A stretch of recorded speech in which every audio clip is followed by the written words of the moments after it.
వర్షాకాలంలో మనం నాటకుండానే వాటంతట అవే పెరిగే మొక్కల్లో భృంగరాజ్, బ్రహ్మి లాంటి మొక్కలతో పాటు ఇలా ఈ కామంచి మొక్కలు కూడా బాగా పెరుగుతాయి. దీన్ని ఇంగ్లీష్లో బ్లాక్ నైట్ షేడ్ ప్లాంట్ అంటారు. దీని ఆకులని, పళ్ళని ఆయుర్వేదంలో చాలా యూస్ చేస్తారు. అయితే ఆకులు చూడండి ఎలా ఉన్నాయో షేపు. దాని ఫ్లవర్స్ అయితే వైట్ కలర్లో స్టార్ షేప్లో ఉంటాయి. ఈ పళ్ళల్లో మనము బ్లాక్ వాటిని మాత్రమే తినాలి, గ్రీన్ వాటిని తినకూడదు. అలాగే ఈ ఆకులని స్కిన్ ప్రాబ్లమ్స్కి యూస్ చేస్తారు.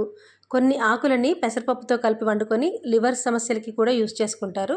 ఈ బాగా పండిన నల్లటి పళ్ళల్లో విత్తనాలు ఉంటాయి. సేమ్ టమాటోకి ఎలా ఉంటాయో అలా చిన్న చిన్న టమాటో విత్తనాల్లా ఉంటాయి. చూడండి, ఒకటి నొక్కేసి చూపిస్తాను.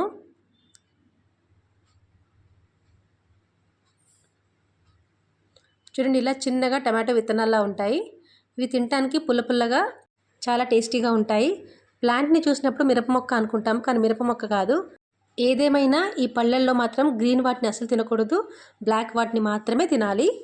ఇంకా మీ దగ్గర ఏమైనా కొత్త ఇన్ఫర్మేషన్ ఉంటే కామెంట్ చేయండి.